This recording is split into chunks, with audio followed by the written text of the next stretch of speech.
from Roberto De Zerbi today.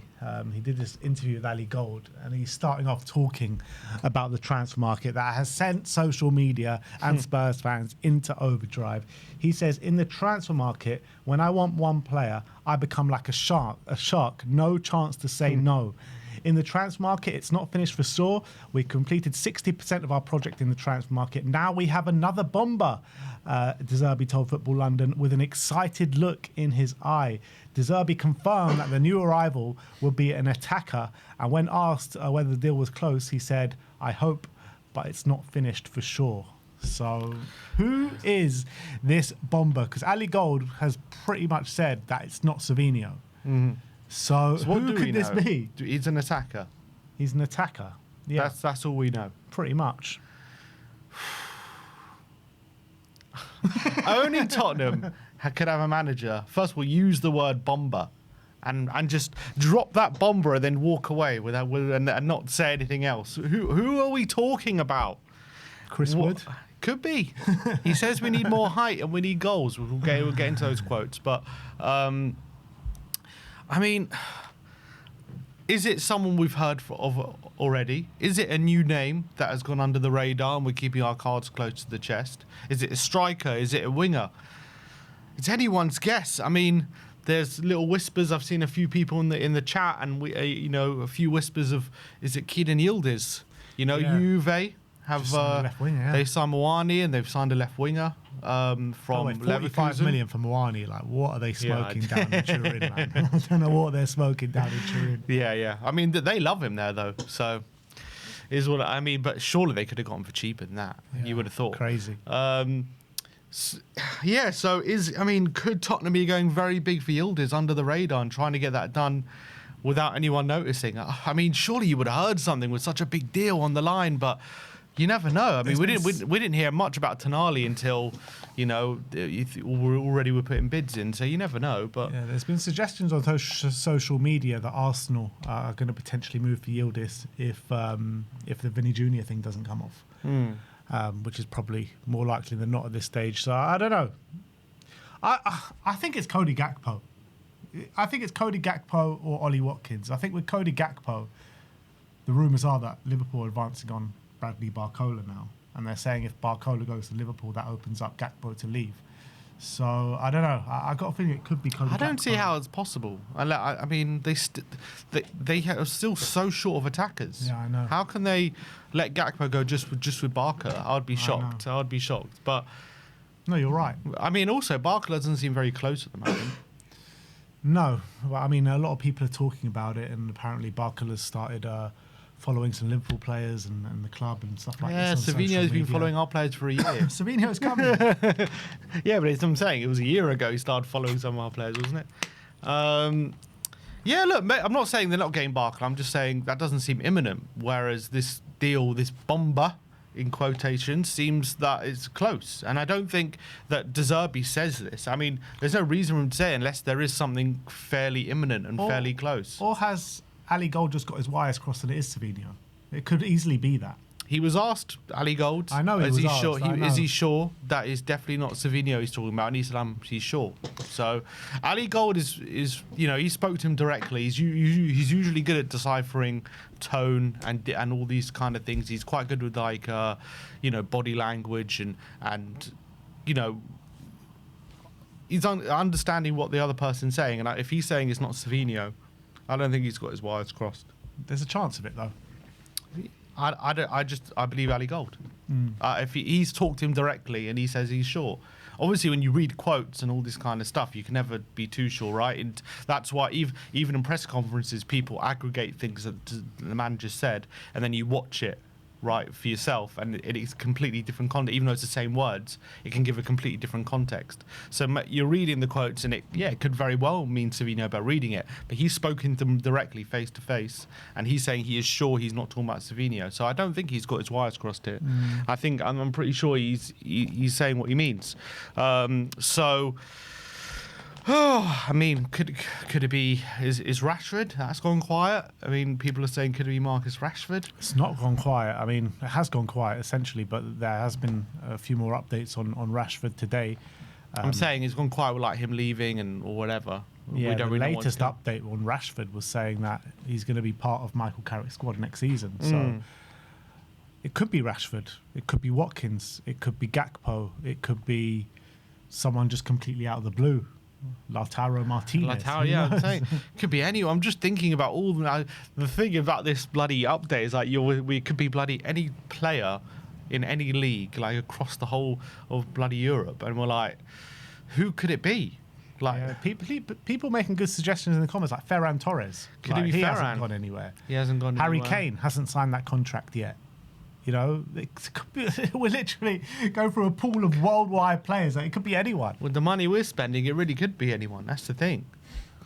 Osimhen. Could it be him? Could we be going for Osimhen under the table? But yeah, Omar Marmoush, that's another one that's come up about. He's one that, you know, Man City potentially looking to move on, and apparently De Zerbi is a big fan of him. Could it be Omar Marmoush? Oh, the not knowing of the name is just killing me. Didn't Erling Haaland say me. he would play for Spurs one day? He said he wasn't sure about Spurs. when I saw Maybe his it's Erling Haaland. Who knows? Erling Haaland, yeah. Alvarez. Maybe Could we it's jump in the Endrick. gun? Endrick from Real Madrid. You can't rule anyone out. I mean, who's your money on? Who is your money on? Oh, it's so hard to say. It's so hard to say. I think it's going to be a name we haven't heard. Yeah, I completely haven't heard. I think it, as in that's not been strongly linked with us, like yet in the media. So it's going to take everyone by surprise who it is. Who the hell is? I need to know who it is. Is it I Nico really need to Williams know from who this Bilbao? player is. Nah, it's not No? going to be him. Why not? I don't think he's Everyone but Nico Williams. everyone but Nico Williams. It could be anyone, but this guy Nico Williams, he's on the longest contract in football till 2035. And obviously he's rejected so many clubs to stay at Athletic Bilbao. I think he's staying there for a long time. I don't know if you have the quote, by De Zerbi, but he said, "We need players who score goals, and we need height for set pieces." I'm not sure. I took pretty much every quote from the article, so it should be in there somewhere. Oh, I don't know this. That's what he said. I read that, and if that's true, then Ollie Watkins. Yeah, it could be Ollie Watkins. What is your gut feeling about Ollie Watkins just as a signing? Is that a signing you'd I would want? love him. I think Because a lot of people aren't sure about him for some reason. I think Ollie Watkins would be a great player for us. My plan in my own head that I've been conjuring up, for the last couple of days, is you get Ollie Watkins now, this summer, you sell one of Solanke or Richarlison, and then next summer you replace the one that you haven't sold for Krupi. That should be the plan. Not Kane. Well, if you get Kane, you maybe get both. You get both. Yeah, I like that plan. And obviously, Krupi's got now apparently up to 4-month injury, so that's probably going to rule him out. Although some people are saying we should still sign him. I don't know why I see a lukewarm kind of response to potentially getting Watkins from a lot of fans. I don't really get it. Over the last 3 to 4 years, he's been one of the top goal scorers consistently. I know last season he didn't have his best season, but from 16 goals from March onwards, he was absolutely banging in the goals, and he obviously earned his way. 16 Premier League goals last season, and Did he he? had a bad season. Was it 16 in the end? Oh, I didn't realise that many. But every year, he's just consistent. He consistently bangs in the goals. He's good at running in behind. He's an unbelievably good threat in the air. He's only 30, and I think he's got a good 2-3 years left in him for sure Ollie at the top Watkins level. is a very, very good player, and in terms of buying Premier League proven strikers, there's not many better than him that's attainable.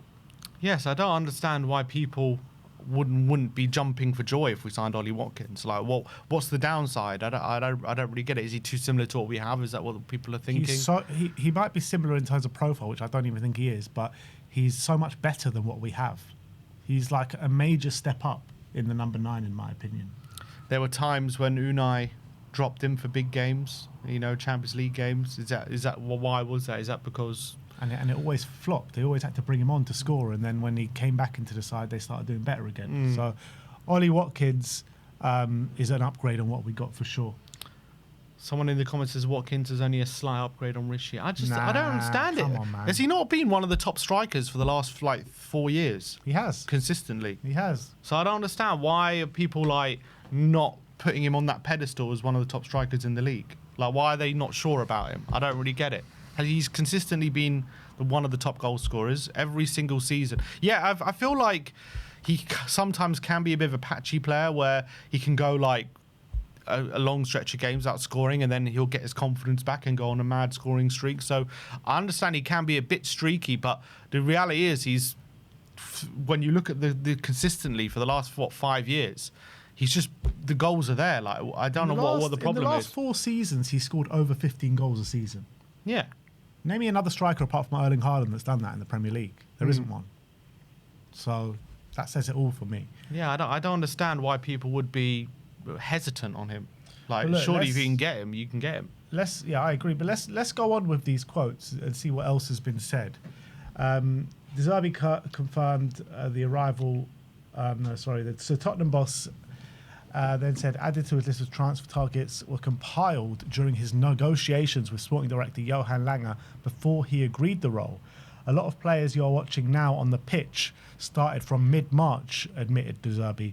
The plan was clear at the beginning. The big problem was to stay up in the Premier League. So De Zerbi confirming that the signings were all kind of agreed before he even joined the club, which is great planning. The targets, yeah. I mean, that's how it should be, really. Mm-hmm. That, you know, I think De Zerbi clearly has a very, you know, clear idea, clear vision of what he wants. And he identified all these players before he joined, and, you know, with the budgets that he was probably promised, he was like, okay, let's just go for exactly who I want. And that's what you want to hear from the manager, that was all part of the process, all part of the plan. We're not being just reactive like we've been in all our other windows. We're not just looking for opportunities like, oh, this player is running out of his contract, or this player is you know, looking to leave, or that club is struggling for money, so let's go try and poach a player from them. Like, we've always been constantly reactive every window.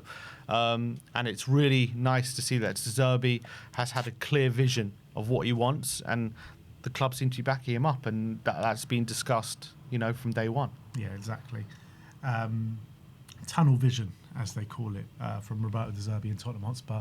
And then he's talking about a few exits. He says players will continue. So this is not the quote, but it says players will continue to exit Tottenham as part of the summer rebuild. De Zerbi told Football London he will respect Romero and Vicario's wishes to leave North London. The duo linked with Inter Milan and Juventus respectively. So the quote is, at the beginning of my time in April, I had, 1 million individual meetings and told the players what the idea was. I said, yes, help me stay up, and then I'll help you leave. If you don't help me stay up, then you stay underwater with me. That's, you know what, we were chatting about at the time. Obviously, we were all losing our minds when we were in the relegation battle, and I remember we were saying, like, someone has to go in that dressing room, and because it seemed at one point, obviously, they just didn't care and they weren't bothered, and we were going towards relegation, and no one gave a shit, essentially. And I was saying, someone needs to get in that dressing room and say to these players, if we go down, not one of you are leaving. If we go down, you're all staying here. So if you want your move, you better keep us up. And it seems as though it's exactly what he said to a lot of these players, which I'm absolutely delighted about. Yeah. Put a rocket up their asses, as you say. But he says, but Romero was unbelievable, top in his behaviour. His respect he suffered when he did not play the last game. It's not true that he wanted to leave for Argentina, prepare for the World Cup. It's not true. After the semi-final against England, we sent a text message, but I never called him to convince him to stay. I respected what he told me, like Vicario, like for every player. And then he added that Romero as a player is one of the best centre-backs in the world, but at the end, I said, I want to respect the will of all the players. Yeah, well, there you go. So he's confirming that. I mean, it's no secret, but he's just confirming it that Romero and Vicario both asked to leave, and that's, you know, we're trying to get the moves off the back of that. As I've said, I think Romero would have been such a perfect De Zerbi player, so it's such a shame that this is the way it's going, but it's inevitable, unfortunately, with how things have gone. Now we've got Roberto De Zerbi's son, so exactly. So he's also a perfect De Zerbi player, so that I don't really mind too much on that fact, but. Yeah, and when it comes to Romero, it seems it's difficult, isn't it? Inter Milan are playing the waiting game. They're seeing if they're just trying to see if they can pounce on him, like not getting any other offers and drop all the prices. So they're seeing if that can happen. I always felt like once Stones signed, it was there's something fishy was happening because they've got so many centre backs at the club, so many. So they would need one to leave, I guess, to sanction a move for Romero. I just think they're trying to get him on the cheap, and that's it. If they can't get him on the cheap, they're not going to get him. It's already on the cheap what they're offering, to be fair. I know, that's what I'm saying. But I don't think we obviously don't want to sell for 40 million. But we might be forced to if there's literally no offers and the window is getting close to closing. But yeah, he's saying he respects their wishes. Like, fair enough. I think De Zerbi is clearly.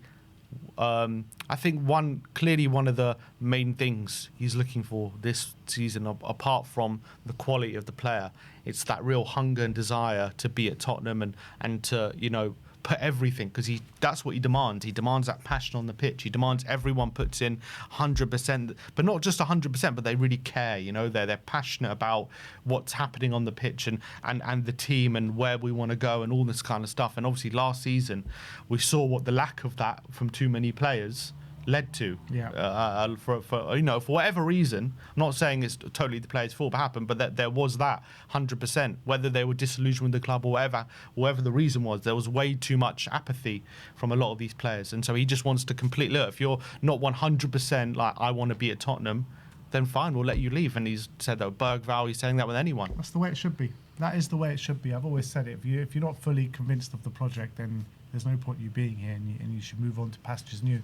But that quote does extend. It says, what I say to you is the same to Jed and to Lucas. I would like you to stay, but I want you to stay. Not I want you to stay. I would like you to stay if you want to stay. If you don't want to stay, you have to leave. You have to leave. If you want to leave, speak to Vinay and Johan, because I don't manage the price, the sale. I can speak with Vinay and Johan about the best strategy, but I don't decide 30, 40 million. That's not my position. And I don't want to change my position. It's tough enough to be the coach. I want to stay as the coach. But I respect the players' ideas and opinions or projects. But if they stay, they have to follow my rules, decisions on the pitch. After 2 games, 3 games, if one player is not playing and he starts to be sad or not correct with the other players, the coaches, the staff, the club, we would make a big mistake because we didn't learn from the past seasons. So is he implying? Well, is he saying that in the past seasons we've had too many people kicking up a fuss and causing division in the dressing room? Yeah, maybe, that it has been known in the past that Spurs players have wanted to leave and we've not let them leave, and we've driven up a very high bargain and whatever, and maybe kept them at the club, and maybe you see sad faces and people not fully committed in the dressing room or in the training ground and stuff like that. So I think he's probably alluding to stuff like that. Yeah. But I love it. His way or the highway. That's what we expect from De Zerbi when he first came in. So he's laying down the law, isn't he? I love when he says, if you don't want to be here, you have to leave. You have to go. Absolutely love that. Not even giving them an option or anything. He's like, we've got to get you out. And I mean, interesting. He's mentioned Jed there. Obviously, there's been a lot of rumours about Jed, and a lot, not really. There's a lot of rumours about interest and stuff, but there you go. There you have it from the horse's mouth. That he is pretty much confirming he's asked to leave, isn't he? Yeah, which is interesting. I think with Jed, I can understand it from his point of view. He's got Porro ahead of him on the right. He's got Doggy and Andy Robertson now probably ahead of him on the left. So how much game time is he going to get unless there's big injuries next season? I think off the back of the World Cup, maybe things have changed a little bit in terms of his stature, and maybe he believes himself to maybe force his way into the team. But this was probably happened before the World Cup, these conversations and him asking to leave. Yeah, and I think he knows his stature's quite high in the game at the moment, and if he wants to keep that England spot, it's going to be harder if he stays at Tottenham at the moment. That's the truth.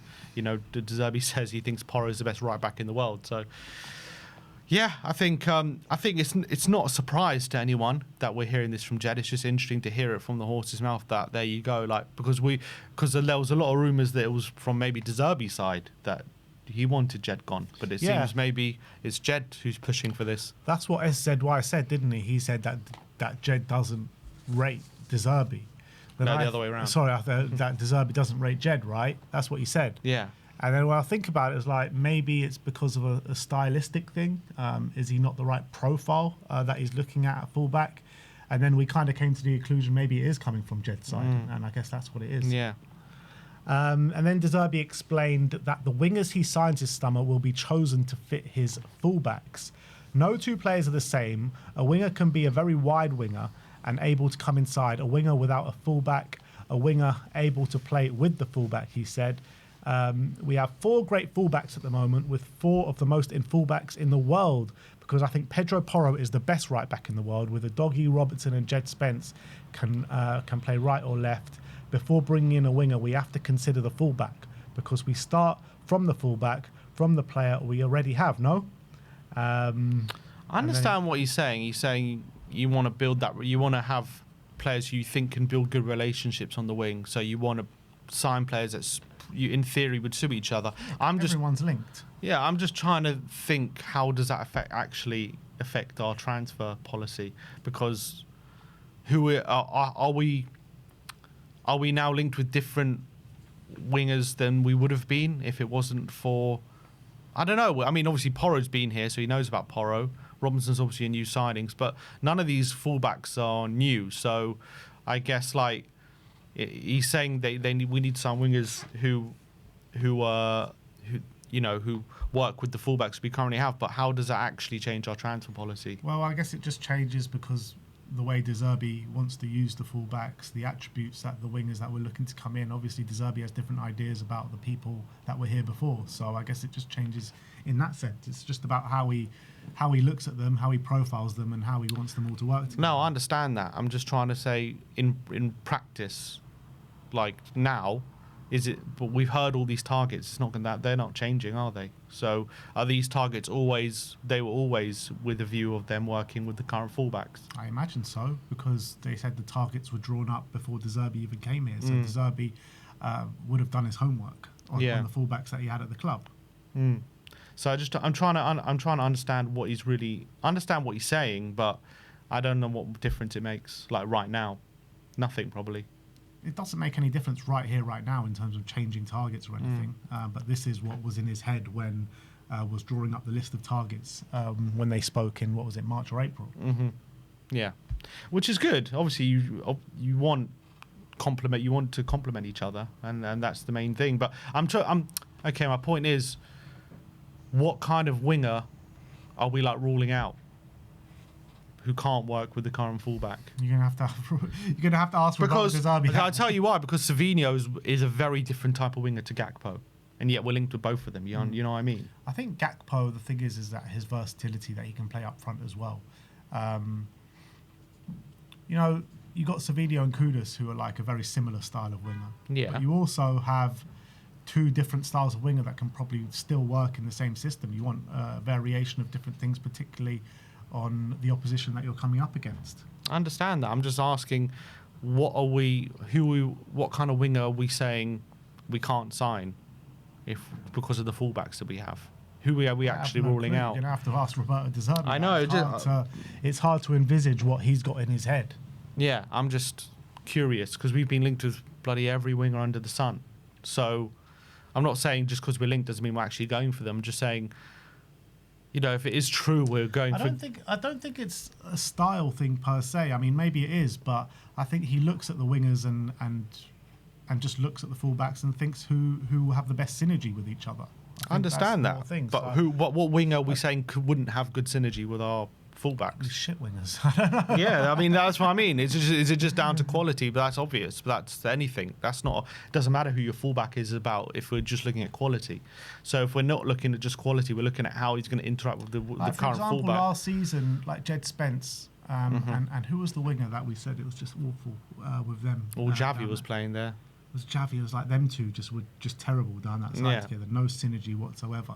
So it's just about a kind of jigsaw piece. You need to find the right jigsaw pieces. I understand that. I understand what he's saying. I'm just trying to... I just don't really understand in my head what winger then are we not going to go for because of that? I wonder what he's trying to say in that sense. If he's building it from the fullback and he's saying we need wingers that fit what fullbacks we have, okay, that's cool. But then does that mean who are we ruling out? Who do we think we can't? Is that why we didn't go for Leao? Because maybe we think he can't mesh with the fullbacks. Are we ruling out like a certain type of winger, or is what is the transfer policy? It's a bit that's just a bit confusing in that sense. Like, as I've said, we're linked with quite different types of wingers, so it's just quite confusing from that sense. Like what he's trying to say, like as Jed Spence said, Sim, you're an overthinker. I'm not overthinking it. It is. It's just like what I said before about just in his mind and how he thinks these two wingers, whoever it is, whatever style it is, that they can work on the pitch together. Like, I don't think you need to think too much into it about, what winger, what style of winger. I don't think it's about style. It's about fit in terms of, how they can work together. And that's all up to De Zerbi to decide. But isn't the whole point is you have a fullback, he's saying they have to mesh with the fullbacks that we have. Mm-hmm. So if you have a certain type of fullback, wouldn't you want a certain type of winger to mesh with that? It couldn't just be any winger. Yeah, but you want a certain style, but you also want other styles as well. So you can chop and change depending on who the opposition is. Like even De Zerbi doesn't play exactly the same tactics every single game, does he? Okay, so if it's not about style, then who are we saying can't work with these fullbacks? You have to ask De Zerbi that. I can't tell you that. Nobody can tell you that. Only De Zerbi. But is it like a personality? Is it? That definitely comes into it for sure. Is it a character traits? Personality, how hard you work for the team, the quality, maybe your goal. But all those things, all those things you're talking about, those seem irrelevant to the fullback. It might seem irrelevant. Well, in terms of coming back to help your defence, I mean, I don't know. Maybe it's not relevant, but I think De Zerbi will know what kind of personality and what kind of stylistic player he would want in both facets, depending on who he wants to play. I mean, it's a hard one to answer. Yeah, because I'm just saying, what you're saying, that seems to be you would want that irrelevant of who your fullback is. You're going to want someone who's got good character. You're going to want someone who's hardworking. You're going to want good quality. At this club, in previous years, we've profiled people so wrong, and we've got the wrong players through the door. So he's just trying to get the right players through the door. Okay.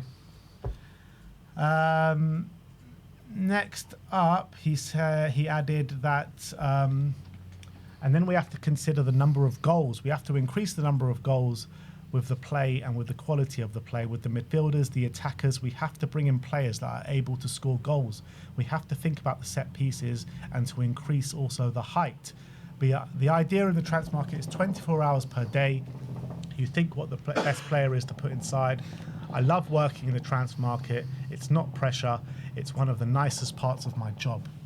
So good to hear that, because our former sporting director used to say he hates the January transfer window, so he didn't very much like working in the transfer window. So it's here to see De Zerbi likes it. But in terms of what he's saying about adding goals and to think about set pieces and increasing the height and stuff, look, I think it's all great stuff, and it's all kind of obvious stuff. Yeah. Well, it's not obvious that it's not obvious that we definitely should be looking at more height. I think that's quite interesting. I mean, obviously, in the modern game, set pieces, height is quite important, but it's quite interesting to hear him say that. So does that mean the new players that we're going to be targeting are all going to be over 6 foot or something? Or what is he trying to say? Is that just we have to get a big striker in? Because have all our signings so far been geared to getting more height in? I mean, Tonali's obviously strong. He actually is quite tall, Tonali. How tall is he? Is he 6 foot? I mean, it's Fernandez. Is he 6 foot? Who else would be signed? I don't think, because he said we need height, that every single player needs to be. I'm not saying I'm not tall monster. No, but he's mentioned it. So obviously Van Hecker's very tall. Yeah, Van Hecker's very tall. But he's saying we need height. But is he saying for future signings, or is that incorporating signings already made? So are we to expect more height to He's be brought in? 5'11", so just under 6 foot. Okay, that's fine. We're now inspecting all the height of all our signings. Mateus Fernandez is 5'10", 5'10". just a bit lower. So, anyway, if he's saying we need to increase height from set pieces, is he saying from now? Like, is he looking at the squad at this current moment saying we need to increase height? Is he looking from last season saying we've had to increase the height? So we've got players like Van Hecker and Tanesi and whatever, Tonali, and that's what he's saying. So, or are we to expect that from now to the end of the window, more heights to be increased? We just need to generally increase the height of the squad. Yeah. That's all I'm thinking it is from last season to this season. From last season, not from now. I'm thinking from last season, yeah. Yeah. So some of the signings will be incorporated in that. Yeah, I would assume so. Okay. So look. Well, I don't know, because then he says we need to sign players who score goals, and that's like from now, isn't it? Like we need to sign. That's what he's talking about. I think it's all part of it, isn't it? Because last season to this season, the players from now, it's all part of it. You know, it's not just because he's talking about the attackers in this quote, but I think with the height thing, I think it might be something a bit on the side, like the players that we bring in up front. The number 9 probably has to be tall, but just in general, I think the squad height just needed to be raised a little bit. So you think we're going for a tall striker? I think so, yeah. Based on albeit Krupi's not very tall. No. I mean, what was the question he was asked when he answered that? Well, with that quote? I don't have the question. Ah, okay. Yeah, I just wonder if he's saying we're going to be bringing in more height now, or was he just saying in general? Yeah, like I think the number 9 he's probably talking about maybe needs to be tall, but because Gakpo's quite tall. Yildiz, I think, is actually quite tall. Yildiz is tall. The majority of players that we're linked with are quite tall. So it'd be quite interesting if even if wingers, we're looking at tall wingers. Voltemada, people are saying in the comments. But look, that is the Zerbi quotes. He confirms a bomber is coming, people. Let us know in the comment section below who you think that could be. But some big things are happening behind the scenes at Tottenham Hotspur, and some really interesting comments and quotes here from Roberto De Zerbi. We're going to